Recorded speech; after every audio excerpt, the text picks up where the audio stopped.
मानव और पशु समाज में हम अंतर को भी देखेंगे, लेकिन उसे देखने से पहले हम अपने समाज के बारे में थोड़ा-सा जान लें और पशु समाज के बारे में जान लें। हमारी सोसाइटी में 2 ही प्रकार के समाज पाए जाते हैं, एक मानव समाज और दूसरा पशु समाज। मानव समाज के बारे में तो हम चर्चा करते ही रहते हैं और पढ़ते हैं, और आज तक हम रह रहे हैं तो मानव समाज के बारे में ही हमने पढ़ा है, सुना है, समझा है। अ, लेकिन जो बीए फर्स्ट ईयर का है ये, स्टार्टिंग में इसके सिलेबस में पशु समाज के बारे में भी हमें बताया जाता है कि हमें उसके बारे में भी समझना चाहिए, पढ़ना चाहिए।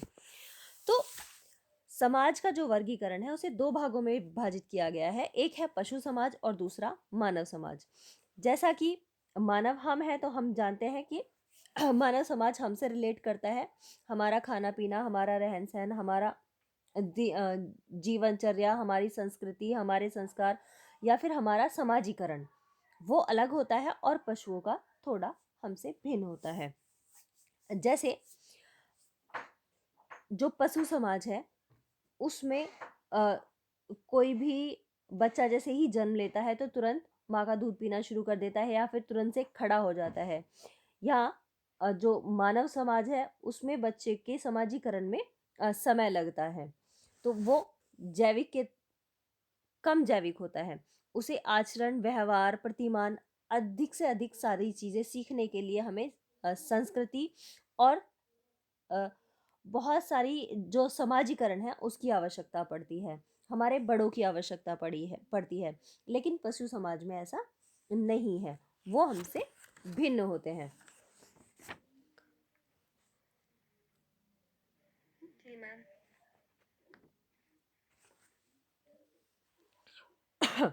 थोड़ा सा हम पशु समाज के बारे में जान लेते हैं, उनके व्यवहार के बारे में। आपने दीमक के बारे में सुना है। जैसे पशु समाज में भी एक संपर्क और संचार पाया जाता है। आपने देखा होगा जब चींटियाँ कहीं देखी जाती है तो उनकी लाइन चलती है। जैसे पक्षी आकाश में उड़ते हैं तो वो झुंड में उड़ते हैं। कहीं भी देखे जाएँगे तो वो अधिकतर अपने-अपने ग्रुप में होते हैं कि उनमें भी समूह पाए जाते हैं। जैसे कि यहाँ पर बात करेंगे हम चींटियों के एक झुंड की। जैसे चींटियाँ जहाँ पर भी रहेंगी कि लाखों की संख्याओं में रहेंगी। लेकिन उनकी जो उनमें भी एक रानी चींटियाँ होती है, और मधुमक्खियों में भी उनमें भी एक रानी मधुमक्खी होती है कि जिनका काम केवल प्रजनन का होता है, और बाकी सारी चींटियों का या फिर बाकी सारी मक्खियों का काम जो होता है वो भोजन को इकट्ठा करना होता है। तो इस तरह से उनमें भी विभाजन पाया जाता है, स्थिरीकरण पाया जाता है। यहीं पर हम बात कर रहे थे दीमक की, उसका रह गया। दीमक की भी अपनी एक सामाजिक व्यवस्था होती है और वो सामाजिक व्यवस्था के लिए काफ़ी प्रसिद्ध है। उसमें जो श्रम विभाजन है वो काफ़ी अच्छे तरीके से होता है। ये चींटियों से अलग तरह के प्राणी होते हैं जो कि लाखों की संख्या में एक साथ रहते हैं। लकड़ी, किताबें, कपड़े, अनाज को खाकर ये नष्ट कर देते हैं। इनमें भी एक रानी दीमक होती है जो अन्य दीमकों से भिन्न और सुंदर परजीवी होती है, दीर्घजीवी होती है। केवल प्रजनन का ही कार्य वो करती है। दीमक समाज में शत्रुओं से रक्षा करने के लिए भी एक अलग जाति होती है। क्या ऐसा पहले कभी सुना था कि दीमकों में भी एक प्रजनन वाली अलग होती है और एक दुश्मनों से रक्षा करने वाली जो दीमक जनजाति होती है वो अलग होती है? जनजाति अलग बोला मतलब जाति। अलग-अलग दीमकों के द्वारा रक्षा, सफाई तथा देखभाल आदि के कार्य भी किए जाते हैं। तो इनमें भी अलग-अलग से विभाजन होता है। फिर होते हैं स्तनपायी जीव समाज। स्तनपायी जीव समाज में कौन-कौन होते हैं? यह स्तन संबंधी सामाजिक समूह की एक विशेषता है कि वो शारीरिक विभेद कम से कम उनमें पाए जाते हैं, कि आप उनके शरीर से ये नहीं पता लगा पाओगे कि कौन स्तनपायी जीव है और कौन नहीं। केवल लिंग के आधार पर ही कुछ मात्रा में आप उनका डिवीजन कर सकते हो, उन्हें अलग-अलग कर सकते हो या पहचान पहचान कर सकते हो। स्तनपायी जीवों में बहुत से ऐसे जीव हैं जिसमें नर और मादा का भेद कर पाना बहुत ही मुश्किल होता है। जब तक कि उनके जननेंद्रिय अंगों को नहीं देख लिया जाए, आकार, शक्ति तथा सूरत की दृष्टि से एक गाय तथा बैल में कोई विशेष अंतर नहीं पाया जाता। मनुष्यों में कभी कभी ऐसे उदाहरण दिखलाई पड़ते हैं जब कोई स्त्री वर्षों तक पुरुष के वेश में रही तथा लोगों को कुछ भी नहीं पता लग पाया। तो इस तरह का डिफरेंस मिलते हैं कि कोई लड़की और शुरू से ही अपने बाल, अपनी वेशभूषा लड़कों की तरह रखती है तो उसका नहीं पता चलता है, लेकिन जैसे ही डिफरेंसेस होते हैं अपनी एज के अकॉर्डिंग, तो तब पता लगाना आसान हो जाता है। एक तो अभी भी बीए की लड़की है शायद, वो बिल्कुल ऐसी है, अभी भी तुम्हारी क्लास में है शायद एक लड़की, वो भी बॉयज की तरह कपड़े पहनती है, उसकी बॉय कटिंग है, इनफैक्ट उसकी आवाज़ भी बॉयज जैसी है, लेकिन वो गर्ल कॉलेज में मैंने देखी तो मुझे लगा कि वो शायद लड़का आ गई है। तो इस तरह से नहीं भी पता लगा पाते कभी कभी। स्तनधारी समाजों में संतानोत्पत्ति की योग्यता के पाए जाने से इन समाजों में यौन कीट पतंगों के समाजों की तुलना में अधिक महत्वपूर्ण भूमिका अदा करता है। ठीक है, केवल लिंग के आधार पर पता लगाया जा सकता है कि वो पुरुष है या मादा। कीट पतंगों के समाज में केवल रानी में ही प्रजनन की क्षमता के पाए जाने से समाज केवल एक बड़े परिवार के रूप में होते हैं, जिनमें कभी कभी हजारों की संख्या में सदस्य पाए जाते हैं। स्तनधारी परिवार काफी छोटा होता है, इसके उच्च स्तरीय समाजों में एक अधिक परिवार पाए जाते हैं। ठीक है, स्तनधारी समाजों की एक अन्य विशेषता है, इसकी स्तनधारी समाज का डिफरेंस जो है वो विशेषताओं के आधार पर दिया है। पहली विशेषता कि शारीरिक विभेद जो है वो कम से कम होता है। दूसरी विशेषता, इन समाजों में यौन कीट पतंगों के समाजों की तुलना में अधिक महत्वपूर्ण भूमिका निभाते हैं। और तीसरा है, इनमें सामाजिक व्यवहार पूर्णतः वंशा वंशानुसंक्रमण पर आधारित नहीं होता। नंबर 4 है, स्तनधारी जीवों के सामाजिक व्यवहार में अनेक कारणों से भी अधिक लचीलापन पाया जाता है। स्तनधारियों के जटिल जीव होने से उनमें परिवर्तन की क्षमता भी बहुत ज़्यादा बढ़ जाती है। उनके लंबे जीवन काल के कारण उनके बचपन की अवधि काफ़ी लंबी होती है। इसी लंबी अवधि में जटिल जीव अपनी जन्मजात अनुक्रिया का पर्यावरण की आवश्यकता के अनुसार अनुकूलन कर पाते हैं। कुल मिला के कहा गया है कि जो कीट पतंगे होते हैं उनमें स्तनधारी जीव अलग होते हैं और जो नर जीव होते हैं वो अलग होते हैं। फिर आता है जैसे स्तनधारी जीव का समाज था, फिर आता है नर वानर समाज। इनके डिफरेंसेस किए गए हैं। नंबर 1, यौन संबंधों के आधार पर। दूसरा, प्रभुत्व के आधार पर। तीसरा, विकसित संरचनात्मक क्रिया के आधार पर। फिर है संकेत पद्धति या प्रतीकवाद के अकॉर्डिंग। संकेत पद्धति क्या? पशुओं में प्रतीकों को ग्रहण करने की मात्रा की दृष्टि से भी संचार अलग अलग होते हैं। फिर है संकेत पद्धति या प्रतीकवाद का तृतीय स्तर अमानवीय समूहों में नहीं पाया जाता। यह उनके विवेक के द्वारा पहचाना जा सकता है।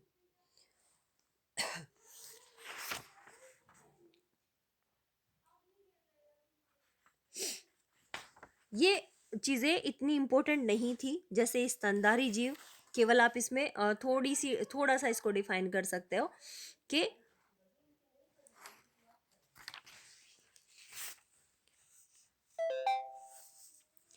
पशु समाज क्या होता है, पशु समाज में स्तनधारी जीव कैसे होते हैं, और नर वानर समाज इनमें किस तरह का पाया जाता है। ये उसके बाद आओगे मानव समाज पर।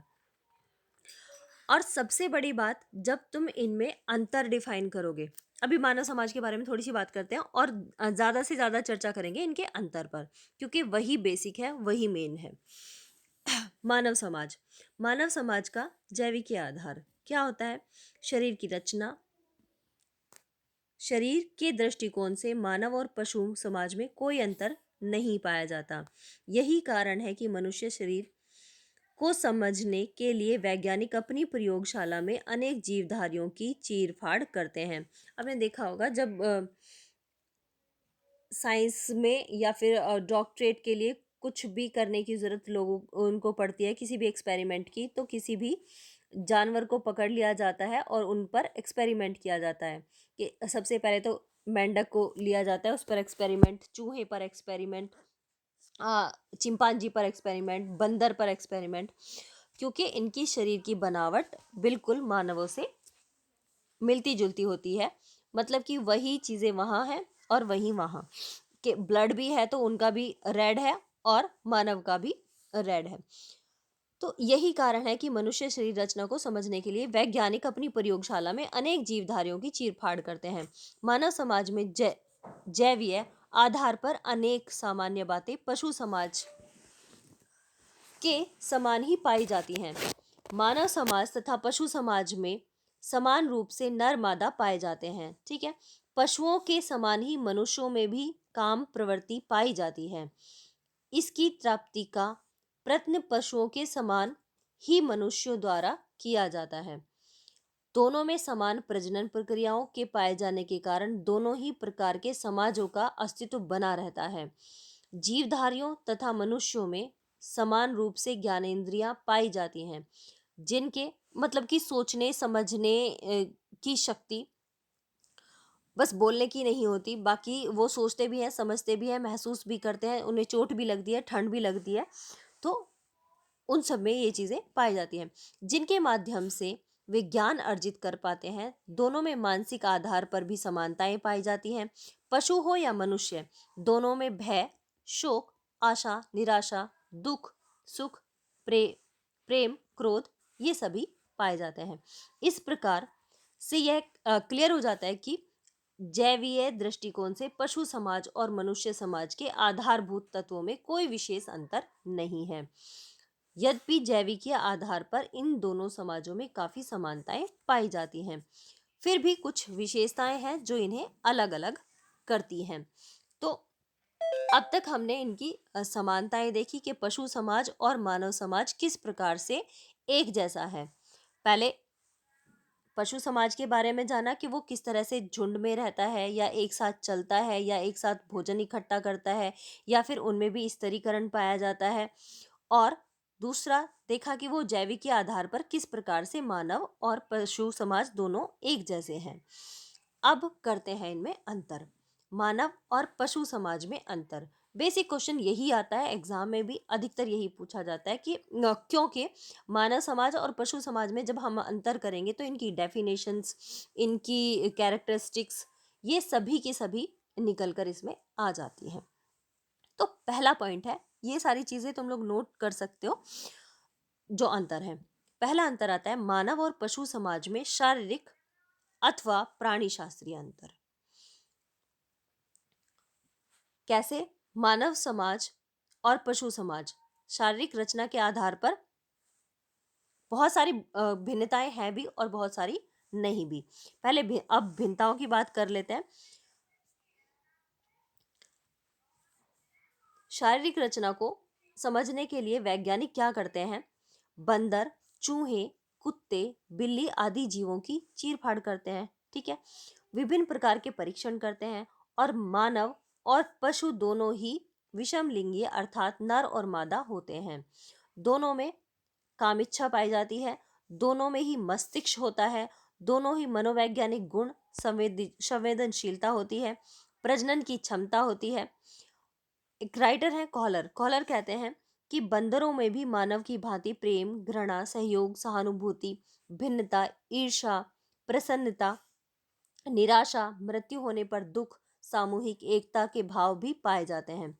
दोनों ही विशेष प्रकार के संकेत के माध्यम से अपनी इन भावनाओं को अभिव्यक्त भी करते हैं। इन समानताओं को देखकर डेविस कहते हैं कि मानव और पशु समाज, ये डेविस की जो ये है ना बात, ये हर जगह में तुम्हें देखने को मिलेगी। डेविस कहते हैं कि मानव और पशु समाज में पाया जाने वाला शारीरिक अंतर मात्रा का है, न कि प्रकार का।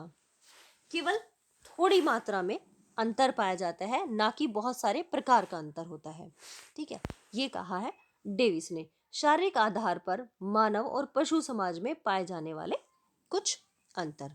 तो पहले अंतर जो देखेंगे हम वो शारीरिक आधार पर देखेंगे। ठीक है, मानव और पशु समाज में शारीरिक आधार पर अंतर।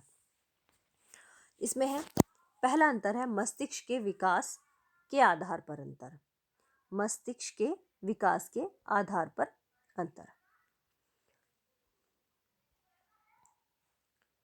एक सेकेंड।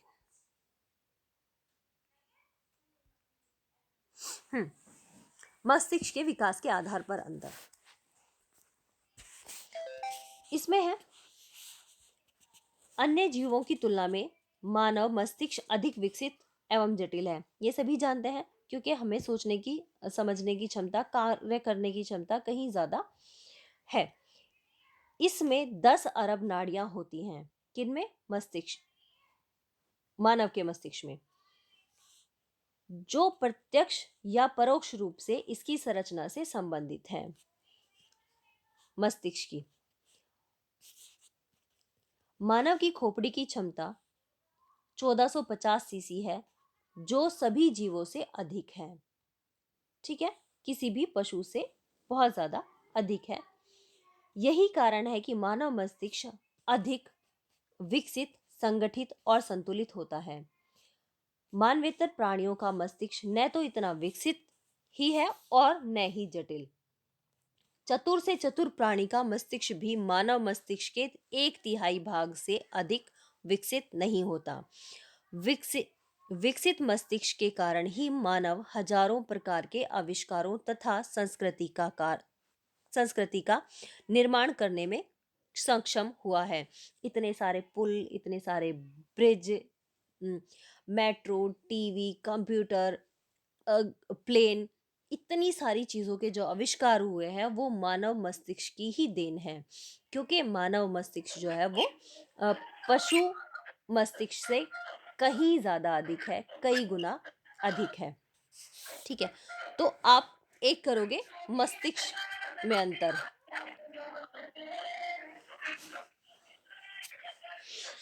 दूसरा है बोलने की क्षमता के आधार पर अंतर। पहला मस्तिष्क के आधार पर, दूसरा बोलने की क्षमता के आधार पर।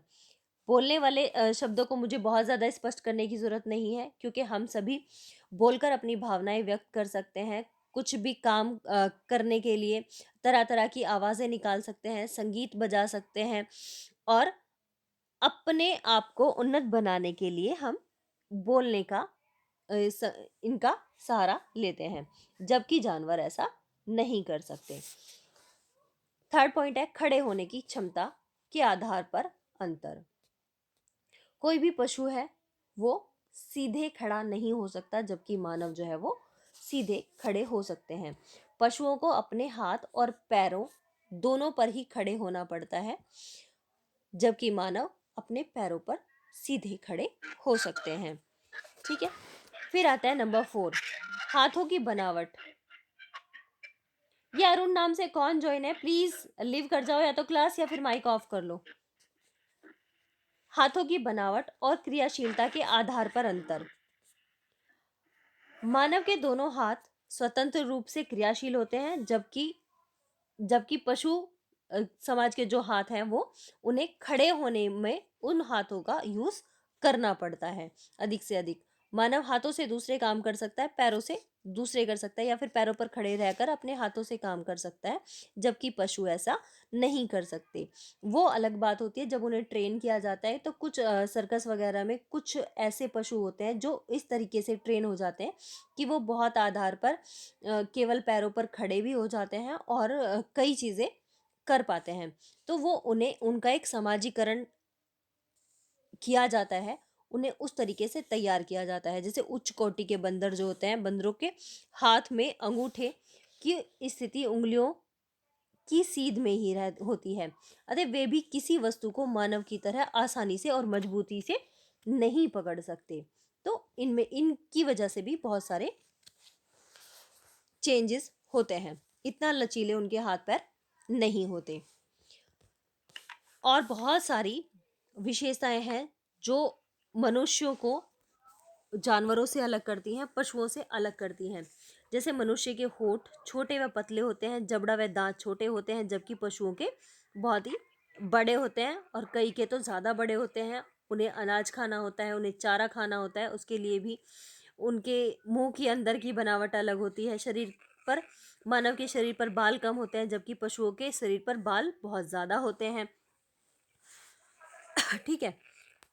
पशुओं को सर्दी गर्मी थोड़ा कम इफेक्ट करती है, और पशुओं पे तैरना भी, जो भी पशु होगा वो तैरना अपना बायोलॉजिकल रूप से ही जानते हैं, जबकि मनुष्यों को उसके लिए सामाजिकरण की जरूरत पड़ती है। मान मानव अपनी दृष्टि के स्थान पर केंद्रित कर सकता है, कहीं भी लिख सकता है, पढ़ सकता है, हम कुछ भी सीख सकते हैं, जबकि पशुओं में इस तरह के गुण नहीं है। मानव की गर्दन की रचना भी विशिष्ट है, जिसे आसानी से इधर उधर घुमाया जा सकता है।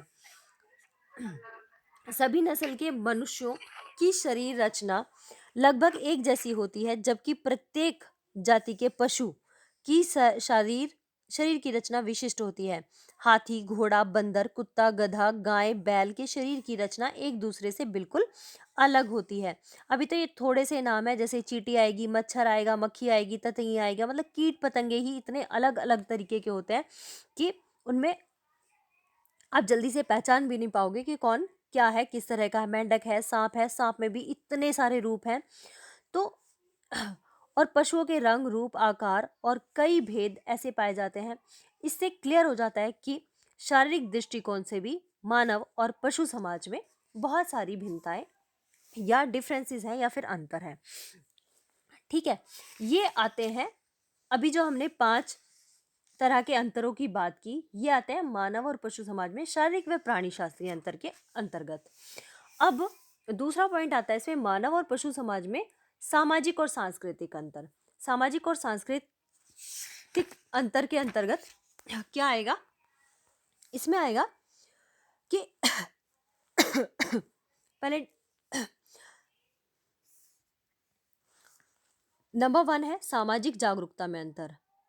मानव जो है वो अपने अधिकारों, दायित्वों, कर्तव्यों, भूत, वर्तमान, आगे क्या होने वाला है और पीछे क्या चला गया, उन सब के बारे में सोचते हैं, जागरूक रहते हैं, चेतना रहती है। जबकि पशु समाज में ऐसा नहीं है। याददाश्त, स्मरण शक्ति, मानव में स्मरण शक्ति अधिक से अधिक पाई जाती है, वह भूतकाल की घटनाओं को याद रखता है, और पशुओं में मानव के समान स्मरण शक्ति नहीं पाई जाती, उनमें कम पाई जाती है। याद तो वो भी रखते हैं, लेकिन उनमें स्मरण शक्ति थोड़ी कम पाई जाती है। फिर है सोचने विचारने के आधार पर अंतर। उनका सोचने समझने का तरीका बिल्कुल अलग है, और मानव का बिल्कुल अलग। हम कुछ भी जो भी सोच लिया वो हो जाता है। जैसे अभी आपके हाथ में फ़ोन है, फ़ोन भी 2G, 3G, 5G, अब ऐसे आते हैं कि आप अंदर किचन में जाओगे तो लाइट ऑन हो जाएगी, बाहर चले जाओगे तो अपने आप से ऑफ हो जाएगी। कई जगह की लाइटें जब हम ऑफ करना भूल जाते थे, तो मानव की सोच का दायरा इतना बड़ा है कि खुद भी व्यक्ति नहीं सोच पाता कि वो कहाँ तक और आगे जाएगा, जबकि पशु समाज में इसका अभाव पाया जाता है। फिर आता है सामाजिक जीवन में विविधता के आधार पर अंतर। अलग अलग तरह की जीवन शैली पाई जाती है मानव समाज में। उनके धर्म होते हैं, संस्कृतियाँ होती हैं, उनकी दर्शन, कला, वस्त्र पहनना, जीवन जीने का एक तरीका, पानी कैसे पीना है, खाना कैसे खाना है, पका के कैसे, जो भी है। और जबकि पशु समाज जो है वो अ, मानव समाज पर ही कहीं ना कहीं डिपेंड होता है। अब यौन संबंधों के आधार पर अंतर, जैसा कि हम बार बार कर चुके हैं कि मतलब बहुत सारी जो यौन संबंधों वाली भी बातें हैं उनमें पाई जाती हैं, मानव और पशु समाज में दोनों में ही पाई जाती हैं। उसकी पूर्ति के आधार भी भिन्न भिन्न है। मानव समाज में इन इच्छाओं की पूर्ति के लिए सामाजिक सांस्कृतिक जामा पहनाया जाता है, जिस तरह से कि विवाह रूपी संस्था बनाई जाती है, बहुत प्रकार के संस्कार बनाए जाते हैं। लेकिन पशु समाज में इस तरह का कोई भी तरीका सामने नहीं आया है, और ना ही इस तरह का कुछ उनमें होता है। नियंत्रण के आधार पर अंतर। मानव समाज में अनेक तरह के नियंत्रण पाए जाते हैं, औपचारिक भी, अनौपचारिक भी, अपने समाज से जुड़े हुए भी, हमारे परिवार से जुड़े हुए भी, फिर हमारे प्रथाओं, परंपराओं, जनरीतियों, कानूनों, नियमों, धर्म, राज्य आदि के द्वारा भी कुछ हमारे व्यवहार नियंत्रित होते हैं, उनके द्वारा बताए गए होते हैं। फिर आता है परिवर्तनशीलता के आधार पर अंतर। जिस जिस तरह से परिवर्तन होते जा रहे हैं हमारी सोसाइटी में, उस तरह से हमारे पशु समाज और मानव समाज में भी अंतर पाया जाता है। हालांकि पहले पशु समाज जो है वो पूरी तरह से मानव समाज पर ही डिपेंड करता है। तो पहले हजारों साल पहले पशुओं को खुला रखा जाता था, कहीं भी वो चर कर आ जाते थे, किसी भी खेत में, किसी भी जंगल में पेट भर कर आए और अपने मालिक के पास लौट आते थे। लेकिन उसके बाद तरीका चेंज हुआ, उनको बांध कर रखा जाने लगा।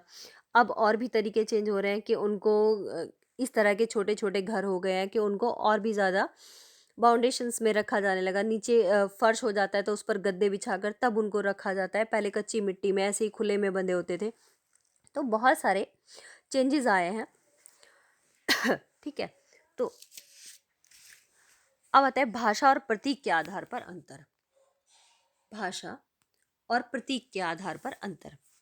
हम बोल सकते हैं, वो नहीं बोल सकते। वो इशारों में ही एक दूसरे से बात करते हैं, जबकि हम लिख सकते हैं, पढ़ सकते हैं, बोल सकते हैं, एक दूसरे की भावनाओं को व्यक्त कर सकते हैं। श्रम विभाजन विशेषीकरण के आधार पर अंतर। श्रम विभाजन मैंने बताया पशु समाज में भी पाया जाता है और अपने समाज में भी पाया जाता है, लेकिन उनमें अलग तरह का होता है और मानव समाज में अलग तरह का होता है। सामूहिक निर्णय के आधार पर अंतर।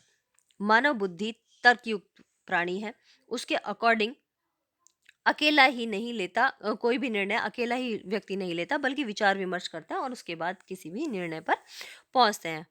पशु एक स्थान पर एकत्रित हो सकते हैं, किंतु वे कोई सामूहिक निर्णय लेने की क्षमता नहीं रखते। संबंधों के आधार पर अंतर। संबंधों की जटिलता के आधार पर अंतर। सामाजिक आदर्श नियमों के आधार पर अंतर। मानव समाज में परंपराएं, परिपाटियां, शिष्टाचार, कानून, फैशन आदि ये सब रीतियां होती हैं, जबकि पशु समाज में ऐसा कुछ नहीं होता। सीखने की क्षमता में अंतर होता है, अनुकूलन की क्षमता में, संवेदनशीलता, व्यक्तित्व के आधार पर भी अंतर पाए जाते हैं। तो इसी तरीके से बहुत सारे अंतर, जैसे संस्कृति है और प्लस जीवन शैली के आधार पर अंतर। जैसे मानव समाज है, मानव समाज के पास ही कला है, धर्म है, साहित्य, प्रथाएं, परंपराएं, ज्ञान, विज्ञान, आचार विचार, दर्शन, मूल्य, आदर्श, ये सभी होते हैं। वह हजारों भौतिक वस्तुओं जैसे फर्नीचर, रेडियो, पंखा, टेलीविजन, मानव मकान, वस्त्र, बर्तन, मशीन, औजार आदि का निर्माता है, जबकि पशु समाज में इन सभी का अभाव पाया जाता है। इसलिए पशु समाज को जैविक, सामाजिक और मानव समाज को सामाजिक सांस्कृतिक समाज कहा जाता है। ठीक है, पशु समाज को क्या कहा जाएगा? जैविक सामाजिक। और मानव समाज को कहा जाएगा सामाजिक और सांस्कृतिक समाज। ठीक है, इसी तरह से ये इतने सारे अंतरों के आधार पर मानव समाज और पशु समाज में अंतर किए जाते हैं। ठीक है, ये अब तक था। अब मैम थोड़ा सा शॉर्ट में क्यों नहीं क्लास ज्वाइन कर रहे हैं, इतने 10-12 बच्चे। ओके, आज का ये चैप्टर डन हुआ आपका, मानव एवं पशु समाज। इसमें से बहुत ज़्यादा कुछ नहीं आता है, सिर्फ 2 तरह से आ जाते हैं, या तो पूछ लेते हैं मानव और पशु समाज में 4 अंतर बताइए, या फिर इसके जैविक अंतर बताइए, या फिर मानव और पशु समाज में अंतर बताइए। बस इसी तरह से क्वेश्चन आता है जब भी आता है। ठीक है, तो उस तरह से आप लोग तैयार कर लेना इसको। Okay, thank you very much.